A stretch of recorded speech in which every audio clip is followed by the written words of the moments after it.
자, 우리 개혁주의 정철연설의 기본 틀이 뭐냐? 개혁주의 정철연설을 우리는 요한계시록은 반드시 속히 일어날 계시입니다. 그리고 반드시 속히 일어나는 일은 장차될 일로 종말에 일어날 사건을 말하고 있습니다. 장차될 일은 출발점은 앞으로 장차 등장하는 한 왕에 의해서 한 일의 언약이 맺어질 때 그것이 출발점이 됩니다. 그래서 계시록 1장 19절의 장차의 거와 이제 다니엘서 9장 27절의 장차의 시점은 둘 다 동일한 역사적 격차를 두고 있습니다.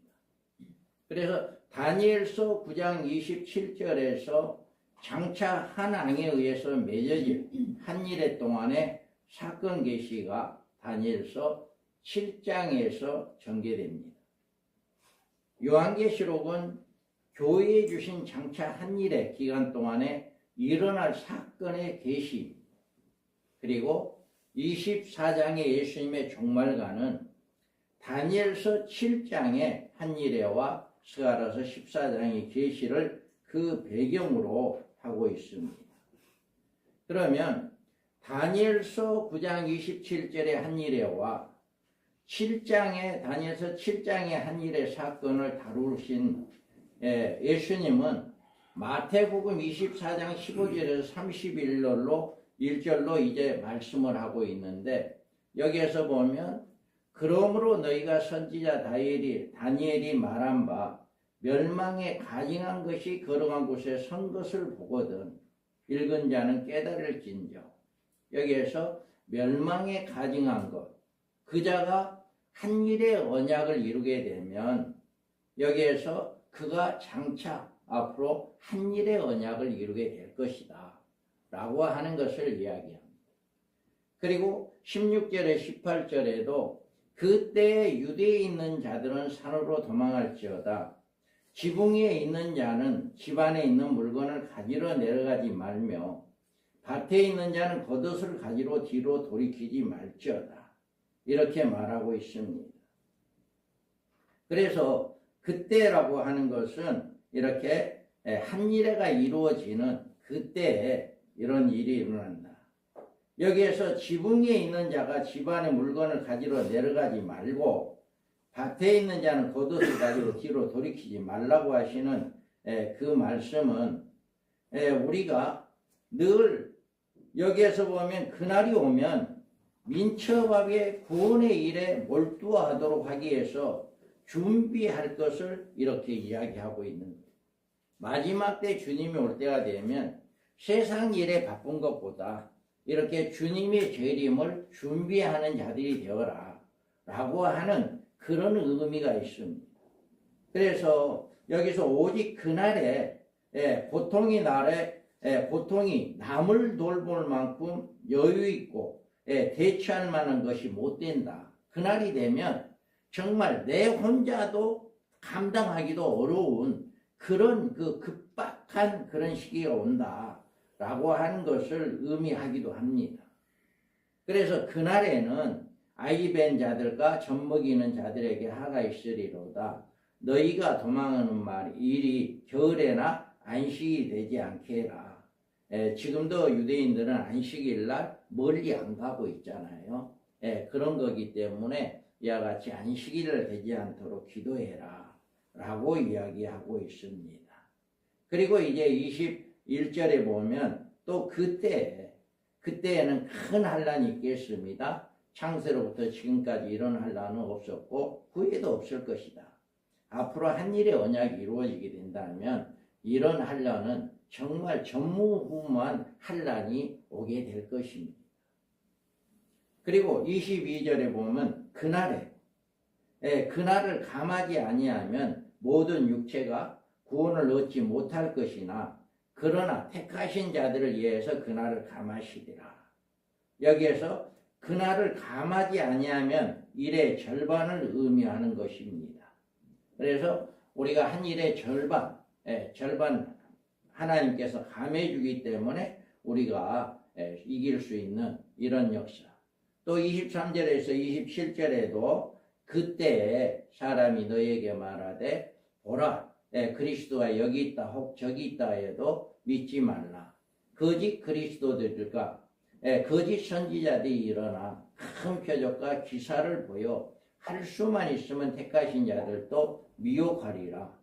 보라 내가 너에게 미리 말하였노라. 그러면 사람들이 너에게 말하되 보라 그리스도가 광야에 있다 해도 나가지 말고 보라 골방에 있다 해도 믿지 말라. 번개가 동편에서 나서 서편까지 번쩍인 같이 인자의 마음도 이러하리라. 아멘. 이와 같이 그때 한 일에 절반의 그리스도가 여기 있다 혹은 저기 있다 해도 믿지 말라. 주님이 올 때가 된다면 거짓 선지자가 많이 나오게 된다 라고 하는 것을 이야기하고 있습니다. 또 그때 한 일의 절반에 주님의 심판이 이루어진다 라고 하는 것을 이야기하고 있습니다. 그래서 29절에 그날 한란 후에 즉시 해가 어두워지며 달에 빛을 내지 아니하며 별들이 하늘에서 떨어지며 하늘의 권능이 흔들리리라. 아멘. 이와 같이 앞으로 주님이 오시기 전에 이런 일들이 일어나게 된다 라고 하는 것을 주님은 말씀했습니다. 그리고 30절에도 그때 인자의 징조가 하늘에서 보이겠고 그때 땅의 모든 족속들이 통곡하며 그들이 인자가 구름을 타고 능력과 큰 영광으로 오는 것을 보리라. 아멘. 이와 같이 그때가 되면 한 일의 절반에 주님의 재림이 이루어지어지는 이런 역사가 일어난다 라고 하는 것을 이야기합니다. 또 그가 큰 나팔 소리와 함께 천사들을 보내리니 그들이 그의 택하신 자들 하늘 이 끝에서 저 끝까지 사방에서 모이리라. 이렇게 그때에는 주님의 재림이 있게 되고 또 공중 휴거가 있게 되어지는 이런 역사가 있게 되어진다 라고 하는 것을 잘 말씀해 주고 있습니다. 그래서 우리가 개혁주의 전체를 통해서 우리 민명수 목사님을 통해서 이렇게 다니엘서 9장 27절과 7장에서 나온 한일의 언약이 바로 마태복음 24장 15절 31절에 주님의 재림에 대한 종말에 있을 그 말씀을 근거로 이렇게 하고 있다 라고 하는 것을 우리가 살펴볼 수가 있습니다. 그러면 우리는 70일의 중에 한 일에 그가 이제 한 일의 언약을 맺는 이 한 일의 계시가 왜 중요한가? 우리는 이 계시가 왜 중요한가라고 하는 것입니다. 그래서 70일의 계시는 유대인들에게 주신 계시지만 그들에게만 해당되는 계시가 아니다. 70일이라고 하는 것은 온 인류 모든 사람에게 다 해당되는 것이다 라고 하는 것입니다. 다음에 한일의 언약을 맺은 한 왕은 종말의 유대인과 세상과 교회에 함께 군림할 짐승이다. 이 한일의 언약을 맺을 사람은 온 세계를 다스릴 한 사람으로 한 왕을 의미한다 라고 하는 겁니다. 그리고 많은 사람과 더불어 맺은 한일의 언약은 많은 사람들은 그 대상이 유대인들이 아니다. 모든 사람들에게 이 한일의 언약은 해당되어진다 라고 하는 지구의 인류의 종말이 이루는 것이 바로 시점이 한일의 언약이기 때문에 이거는 유대인 아닌 모든 사람에게도 해당이 된다. 한일의 기간은 유대인뿐 아니라 전 인류에 미치는 종말 기간입니다. 한일의 언약이 맺어지지 않으면 절대로 주님이 오시지 않습니다. 그래서 한일의 언약이 맺어져야만이 주님의 재림을 우리가 소망할 수가 있게 되기 때문에 이렇게 전 인류의 마지막 종말 기간입니다. 한일의 언약의 절반 되는 전 3년반 기간은 교회를 위한 두 증인의 예언 기간이다. 그래서 전 3년 반 동안에는 1260일 동안 영원한 복음을 증거해서 슬기로운 5처녀들을 이제 등을 준비하게 하는, 혼인잔치에 들어가게 하는 이 준비하는 기간이 바로 3년 반 기간이다. 유대인들의 환란 기간인 나머지 절반 기간은 짐승의 세계를 지배하는 기간이다. 후 3년 반에는 이미 예수를 잘 믿는 사람들은 다 예비처에 들어가고, 예수를 잘 믿지 못했던 남은 자들과 세상 모든 사람들이 남아있기 때문에 그들은 전부 다 이 짐승에 의해서, 적그리스도에서 전 세계가 통제되어진다. 지배를 받게 되어진다. 그리고 유대인들은 유대인을 핍박한 한 왕의 심판은 짐승의 심판으로 아마겟돈 전쟁의 심판을 가리킨다. 그래서 마지막 또 이제 아마겟돈의 전쟁이 일어났을 때 이들이 심판을 받게 되어진다. 그리고 다니엘서 9장과 7장, 요한계시록을 조화롭게 문장적으로 결합시킬 때 성경적인 해석이 잘 나온다. 그러니까 다니엘서와 요한계시록이 떨어져 가지고는 종말론을 이렇게 온전히 해석할 수가 없다. 그래서 9장과 7장에 대한 말씀을 잘 이렇게 조화를 이룰 때 안전한 종말론에 이룰 수 있다라고 하는 것을 이야기하고 있습니다. 그러면 개혁주의 전철연설의 뿌리는 70일에 두고 있다. 우리 개혁주의가 이런 근거를 가지고 우리는 이 종말론을 이야기하고 있습니다. 그래서 70일의 계시는 유대인들의 구원의 시기와 메시아 왕국의 축복을 보여주신 예언적 계시지만, 종말적인 교회와 세상의 종말과 천년왕국도 포함시킨 이중적인 계시다. 이 70일에는 이렇게 유대인들뿐만 아니라 모든 자들에게 이렇게 교회와 세상의 종말과 천년왕국까지도 포함시킨 계시임을 우리가 알 수가 있습니다. 이 사실을 간과할 때 계시록 해석은 정석에서 벗어나 끝없이 방황하게 된다. 이거를 맞추지를 못하면 이 계시록 해석은 아주 엉뚱한 대로 이렇게 가게 될 수밖에 없다라고 하는 것을 이야기합니다. 메시아의 재림과 그의 왕국의 출현, 여기에서 보면 장차 한 왕이 나타나고 많은 사람과 더불어 한 일의 언약을 맺어야 한다. 메시아의 재림과 그의 왕국의 출현은 반드시 이 일이 일어나야 해요. 한 일의 언약이 한 왕이 나와야 하고 그가 한 일의 언약을 맺어야 한다.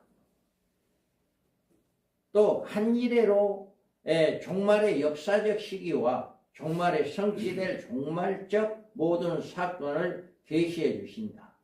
이 한 일회를 통해서 앞으로 되어질 모든 일들이 이렇게 이루어진다.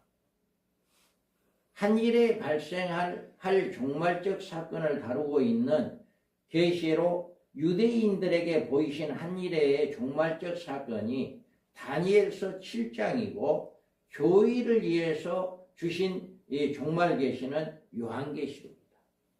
그러니까 유대인들은 다니엘서를 통해서 보여주는 거고, 우리 이방인들, 우리에게는 요한계시록을 통해서 이렇게 한일의 언약에 발생한 모든 사건들을 이렇게 이야기를 해주고 있다.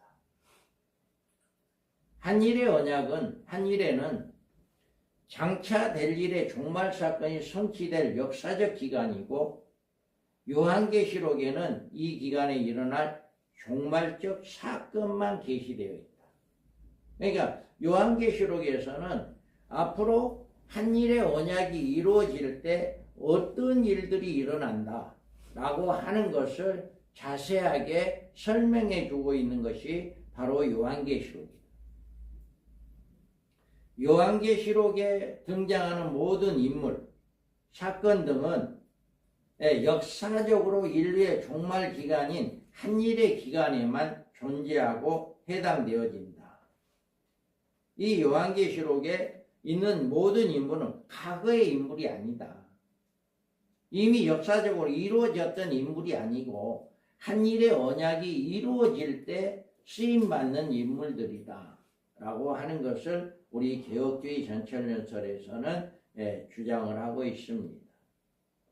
그리고 한일회가 이루어지기 전에는 다니엘서 7장의 유대인들에 관한 계시가 성취될 수 없고 계시록에 등장하는 인물, 사건이 역사적으로 존재할 수도 없다. 그러니까 모든 사건이 이 한일의 70일에를 두고 70일의 마지막 한일에 이루어질 때 이런 역사들이 일어난다. 그러니까 언제 한일회가 이루어질지는 모르겠지만 이렇게 한일회가 이루어진다고 한다면 바로 종말의 때가 된다라고 하는 것을 이야기하고 있습니다. 계시록의 내용 중에 그 어느 하나도 기존의 역사적 사건이나 역사적 인물의 등장은 없으며 오직 인류의 종말인 한일회 동안의 역사적 공간에만 존재하고 활동하고 성취되는 존재들이다. 그래서 계시록 해석에서 이거를 가장 우리가 중요시 여겨야 한다. 계시록을 과거 역사적으로 해석하면 온전한 해석이 나올 수가 없고, 그래서 이 계시록에 있는 모든 인물은 앞으로 한일의 언약이 이루어질 때만이 존재하는, 활동하는, 성취되어지는 이런 역사가 일어난다. 그래서 이 룰이 깨지면 요한계시록은 장차 될 일의 종말 계시가 아니라 교회의 역사적 예언을 바꾸게 됩니다. 그러니까 예언서로 이제는 종말에 이루어질 계시가 요한계시록인데 이 모든 인물들이 인류 종말에 쓰임받는 인물들이 아니라 과거적으로 쓰임받았다라고 이렇게 해석을 한다면 이거는 예언서로 바꿔줘야 한다. 이렇게 이야기를 하고 있습니다. 그래서 우리는 이와 같이 이 70일에 한일회를 통해서 우리 다니엘서 7장과 9장을 통해서 요한계시록을 잘 이렇게 결합하고 잘 해석해야만이 올바른 종말론 해석이 나올 수 있다라고 하는 것을 결론을 짓고 있습니다.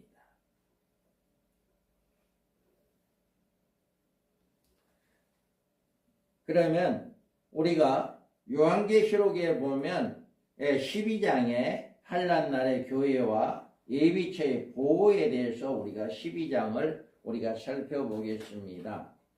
요한계시록 11장에서 두 중에는 놀라운 사역이 나왔습니다. 그리고 이들 사역은 1260일간이고 이 기간은 7년 환난 중 전 3년 반에 속한 기간이다. 어떤 사람들은 7년 환난 통과서를 주장합니다. 세상의 사람들이나 성도들이나 구분 없이 7년 환난 기간을 통과해야 한다는 주장이 이 설인데, 다른 하나는 7년 환난은 무통과설도 주장하는 사람들도 있어요. 그러니까 7년 환난 없다.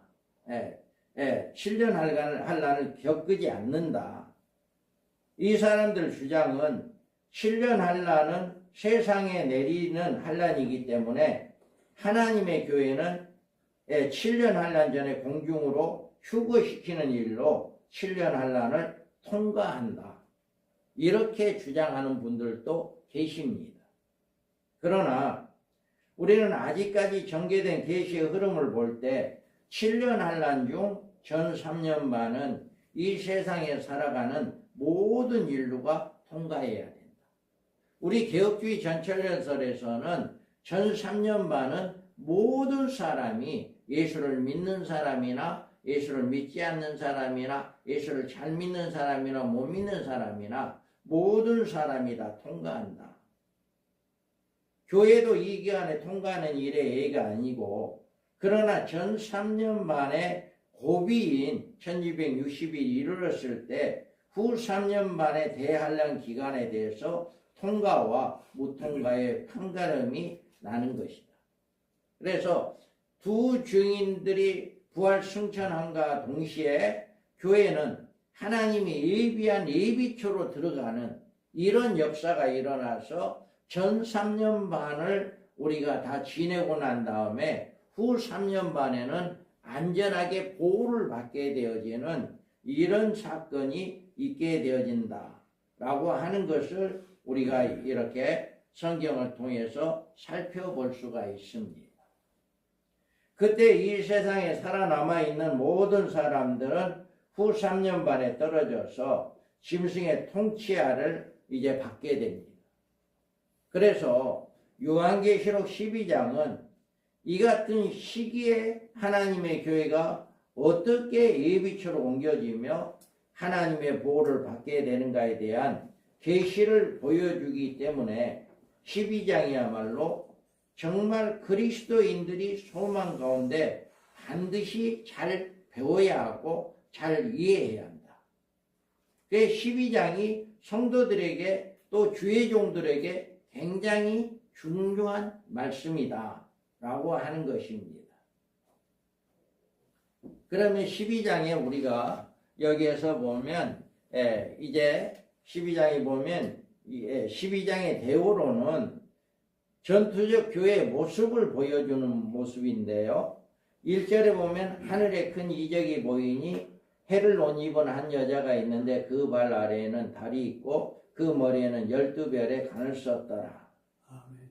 여기에서 보면 1절에 보면 이렇게 해는 빛 대신 하나님과 그리스도를 상징하는 표현입니다. 그래서 시편에 보면 89편 37절에 보면 또 궁창의 확실한 증인이 달같이 영원히 경고하게 되리라 하셨도다. 이렇게 말씀하고 있습니다. 그래서 이렇게 해는 바로 하나님과 그리스도를 의미한다.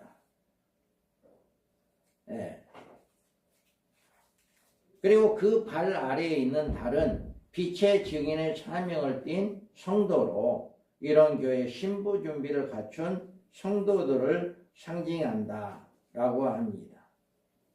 그리고 그 머리에 쓴 12별의 면류관은 짐승과 음료와 싸움에서 승리하는 초대교회의 모습을 이렇게 보여주고 있습니다.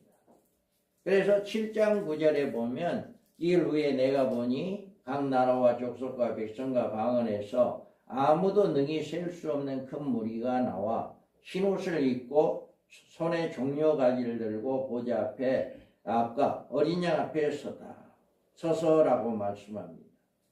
그래서 이들은 한란 날에 각 나라와 족속 백성과 방언에서 이렇게 셀 수 없는 큰 무리라고 이야기하고 있습니다.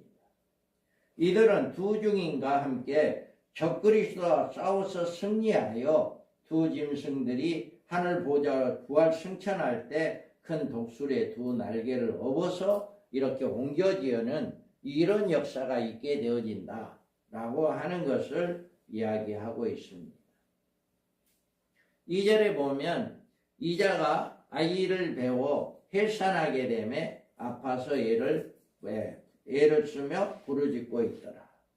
여기에서 보면 아이를 해산하게 되며 애써 부르짖는 모습이 나옵니다. 이 모습은 14만 4천 두 증인의 해산하는 초대교회의 해산의 고통입니다. 그래서 교회에서 14만 4천 두 증인들이 나오기 때문에 교회에서 그렇게 고통을 받고 있다. 세대주의 해석이나 역사적 전철연설 신학의 해석으로는 해산한 아이를 마리아로 아들을 예수로 해석하기도 합니다.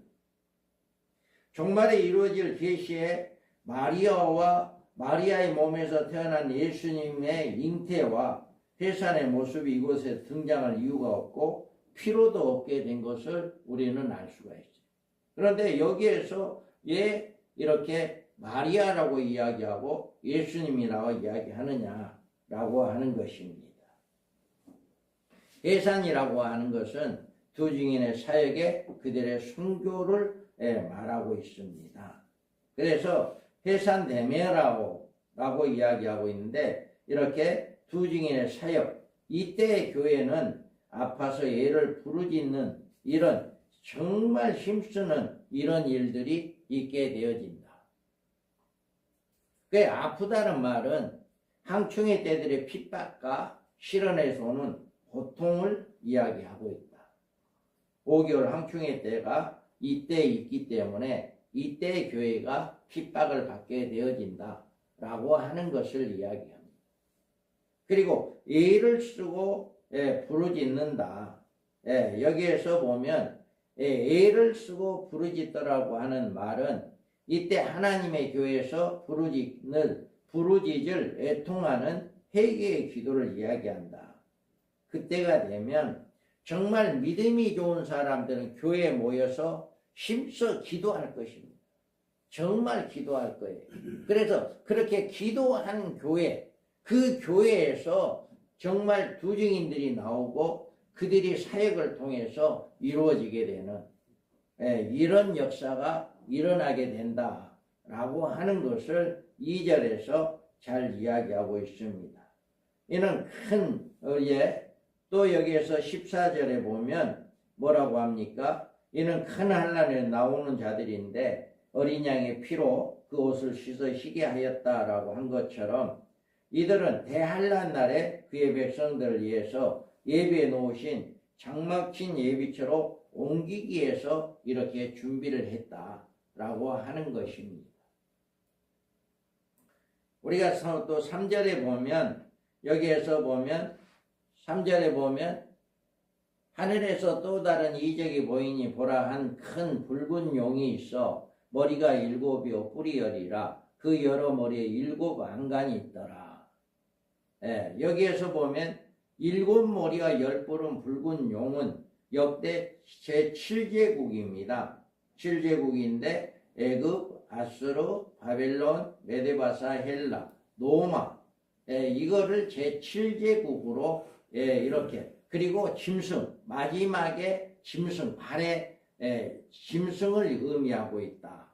그래서 10뿔을 지배하고 있는 사단의 모습이고 7머리는 적그리스도 때까지 역대 하나님의 대적자들로 사탄을 부려먹던 인물들을 이렇게 제7제국을 7머리다 이렇게 이야기를 하고 있습니다.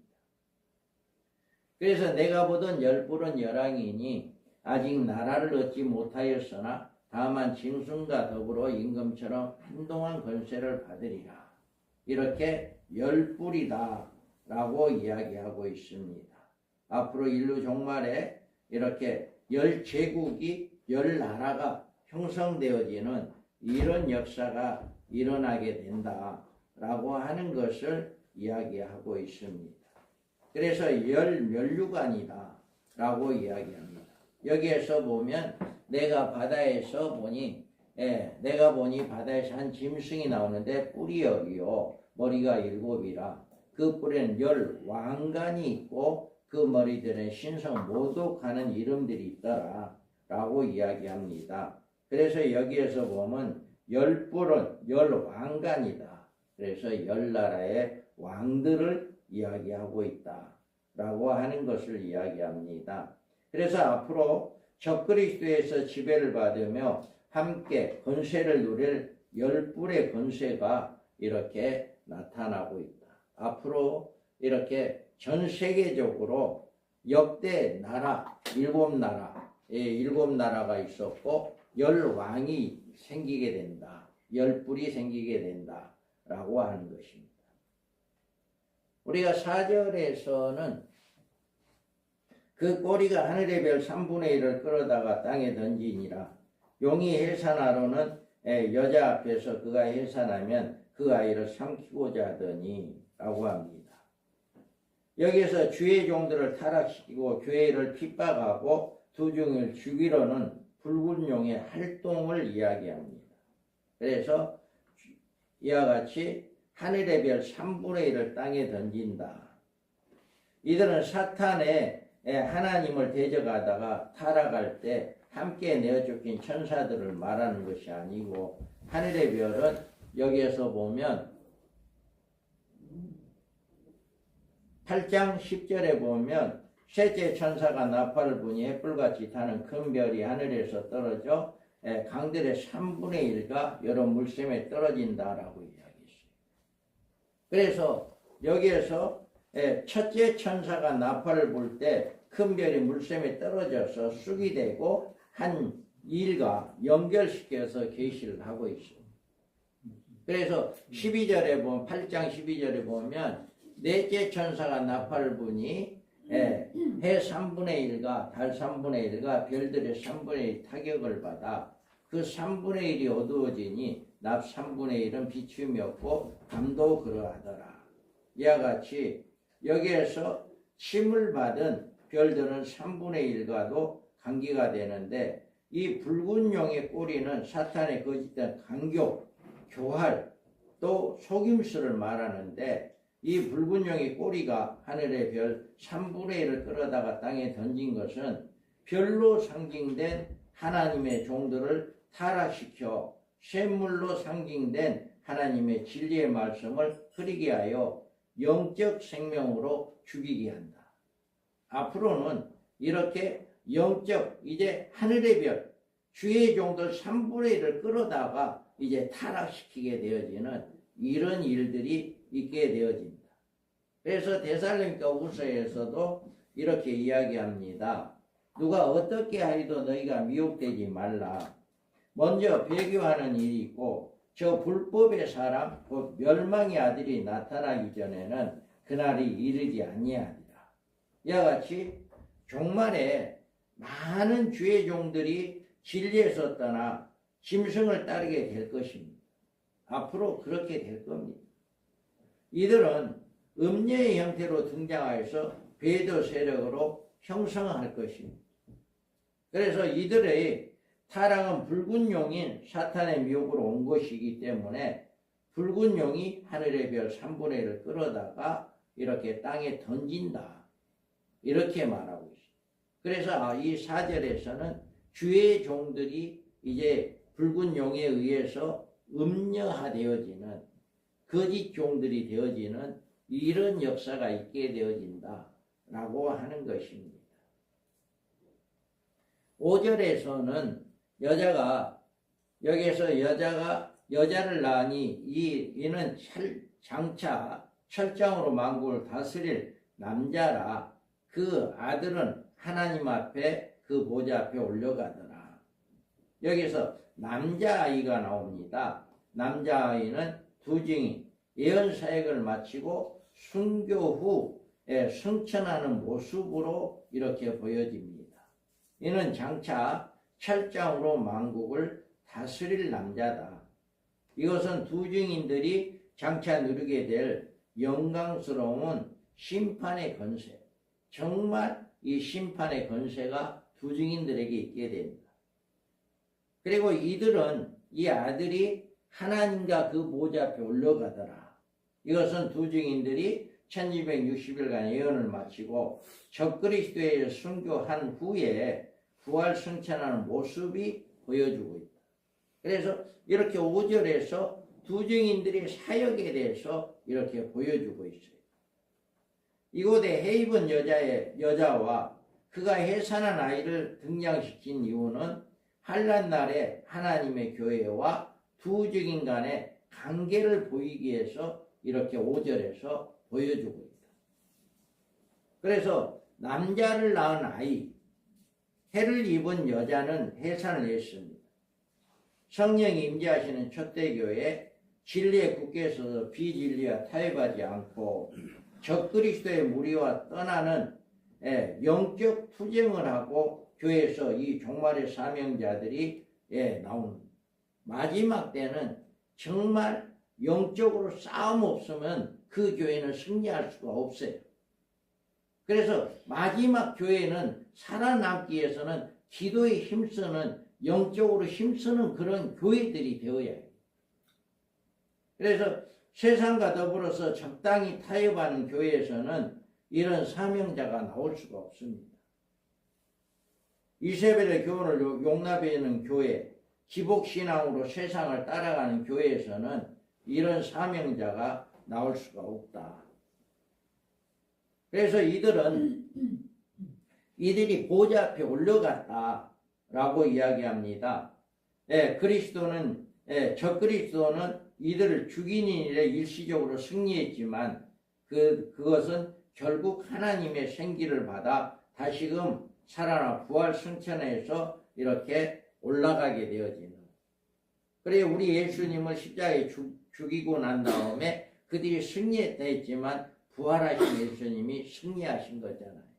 그 두 증인들도 마찬가지로 죽여가지고 시체를 3일 반 동안 그냥 세상에 그냥 놔두었기 때문에 그들이 승리한 것 같고 잔치를 벌인 것 같고 좋아했지만 그들이 다시금 살아나는, 그리고 하늘로 올라가는 모든 모습을 그들이 보게 된다라고 이야기를 하고 있습니다.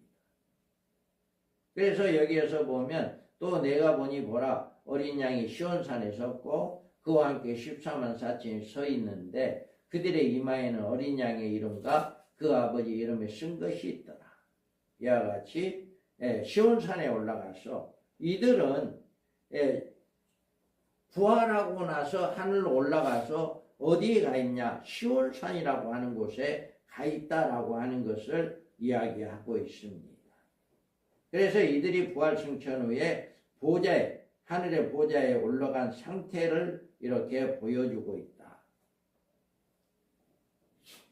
6절에서는 여자가 광야로 도망하며 거기서 1260일 동안 그를 양육하기 위하여 하나님께 예비한 곳이 있더라.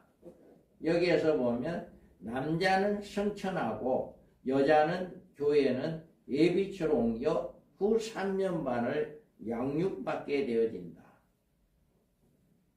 여기에서 보면 이 여자가 광야로 도망가는 시기에 대단히 중요하는데 하나님의 교회가 종말에 있을 7년 환란 중에 이 땅에 임하는 환란이나 재앙의 날에 어떻게 되고 하나님의 보호를 받는다면 어떻게 보호를 받느냐 하는 문제를 주의 재림에 사모하며 준비하는 진실한 성도들에게 굉장히 관심이 있는데 여기에서 분명하게 이야기해 주고 있는 거예요.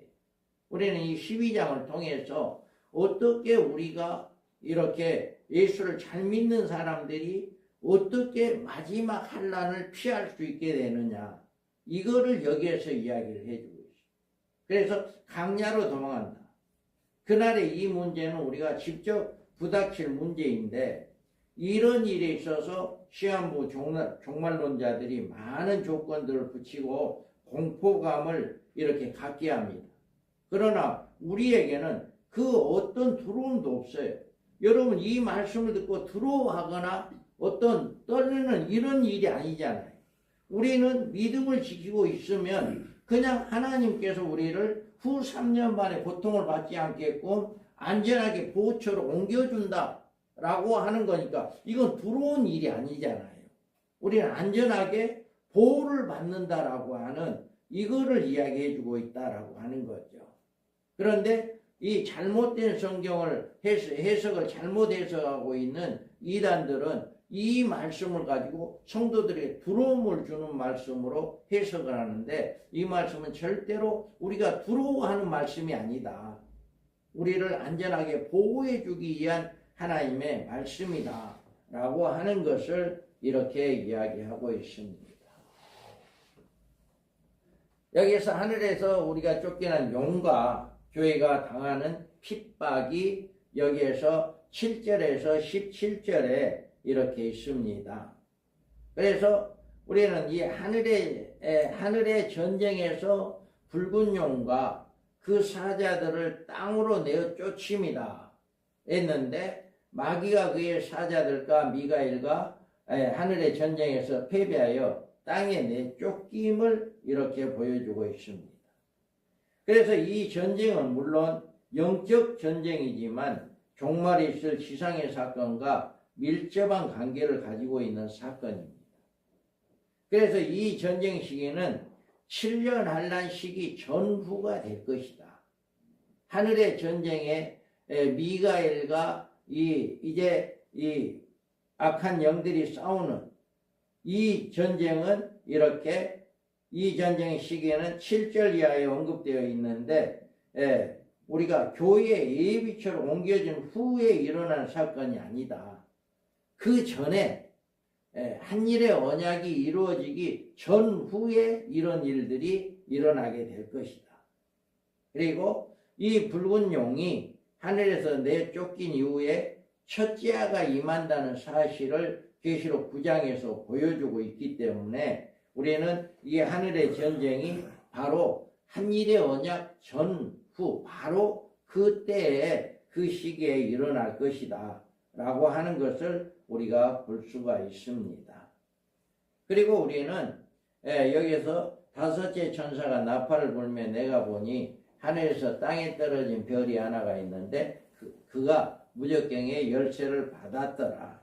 그러니까 전쟁이 쫓겨나서 무적경 열쇠를 받아서 그 무적경에 있는 악령들을 내서 그들을 통해서 하나님의 교회를 핍박하기 때문에 이 사건은 이 하늘의 전쟁의 사건이 언제 일어나느냐라고 하는 것은 바로 한일의 전후에서 일어나서 이제 그들이 악령들이 와서 예수를 믿는 자들을 괴롭게 하는 그 시기가 되기 때문에 이렇게 우리는 볼 수 있다라고 합니다. 그래서 7 나팔을 가진 천사 중에 5째 천사가 나팔을 불 때 하늘에서 땅에 떨어진 별로 말미암아 일어난 하가 첫째 하다.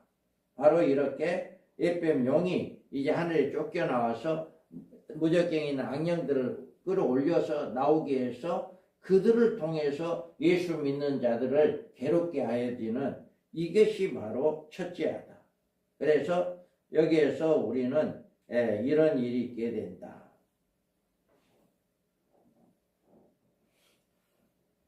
우리가 이 붉은 용이 대해서 용, 큰 용, 옛뱀, 마귀, 사단, 온 천하를 깨는 자로 이렇게 나와 있습니다.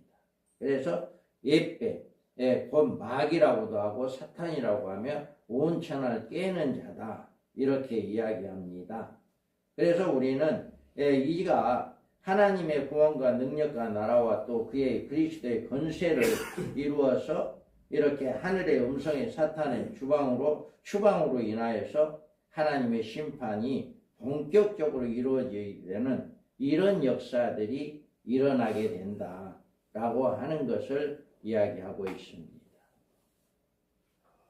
그래서 우리가 10절에 보면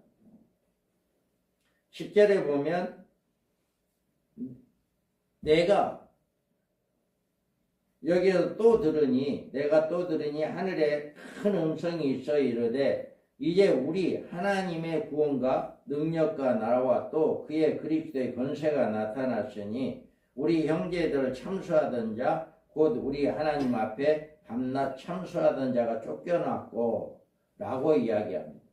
하나님의 구원과 능력과 나라와 또 그의 그리스도의 권세가 이루어졌다. 이 하늘의 음성은 사탄의 추방으로 인하여서 하나님의 심판이 본격적으로 이루어져서 곧 그리스도와 그의 나라의 천년왕국이 세워질 것을 기뻐하고 있다라고 하는 것을 이야기하고 있습니다. 그래서 12장 11절에 보면 또 우리 형제들이 어린 양의 피와 자기들의 증언하는 말씀으로써 그를 이겼으니 그들이 죽기까지 자기들의 생명을 아끼지 아니했다. 여기에서 보면 죽기까지 생명을 아끼지 아니했다. 이런 하늘의 함성은 환난 날의 이자로 이제 핍박과 고난을 당해야 했던 순교자들의 승리의 함성이다. 바로 죽기까지 자기들의 생명을 아끼지 아니했던 그 승리자의 함성이다. 그리고 성도들이 사탄을 이기는 비결은 어린 양의 피와 자기들의 증거를 하는 말을 인함으로 이렇게 된다. 우리는 악한 영을 이길 수 있는 방법은 오직 예수 그리스도밖에 없습니다. 그래서 예수 그리스도의 보배로운 피로 우리가 이 악한 영들을 승리할 수가 있다. 어린 양의 피는 우리의 모든 사죄와 의와 생명을 주고 있다 라고 하는 겁니다. 그리고 자기들의 증거하는 말이란 성도들이 증거하는 하나님의 말씀을 이야기합니다. 그래서 하나님의 말씀은 성령이 이한 검으로 사탄을 이기려면 이 검을 잘 활용해야 하는데 하나님 말씀이 바로 검으로 반드시 진리해야 한다. 우리는 하나님의 말씀으로만이 사탄을 이길 수가 있고 말씀으로 바로 승리할 수 있는데 진리에서 어긋난 말은 하나님의 말씀에 권능이 없으며 또 성령이 이한 검이 아니다.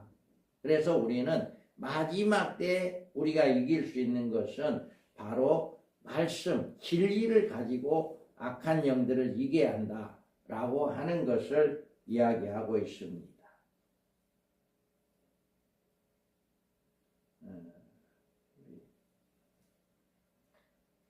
자, 12절에 보면 이자의 축출은 하늘에 있는 성도들에게 큰 즐거움이 될 것이다.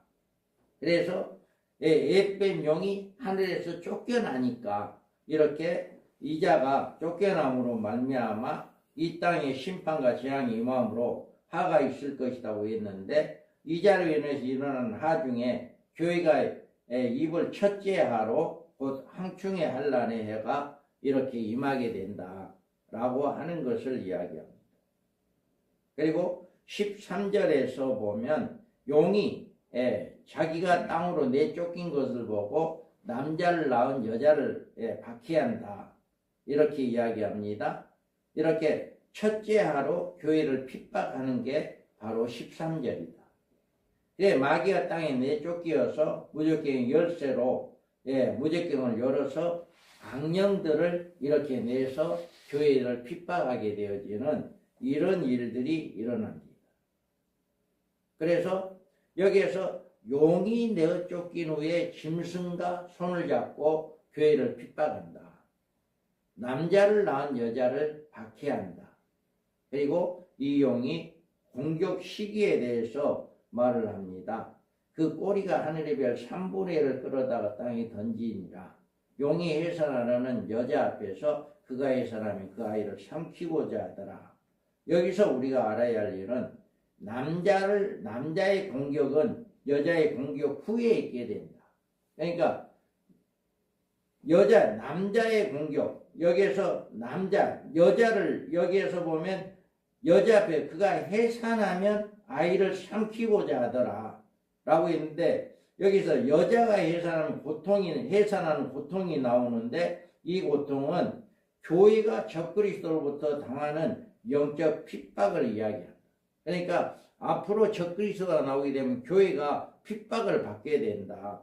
그 후에 여자가 낳은 아이를 삼키고자 하는데 아이가 둘중에는 아이로서 이제 공격을 받게 되는데 그 시기가 1260일간 예언 사역이 끝나고 순교할 당시다.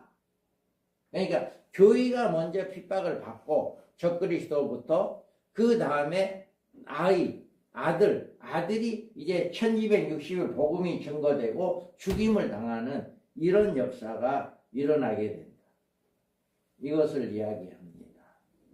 그래서 용이 땅에 내쫓긴 후에 이 땅에 처음 행하는 행사는 여기에서 이렇게 큰 영이 내쫓긴 옅뱀 곧 마귀라고도 하고 사탄이라고 하며 온 천하를 깨는 자라 그가 땅에 내쫓기니 그의 사제들도 함께 내쫓긴다 라고 이야기하고 있습니다.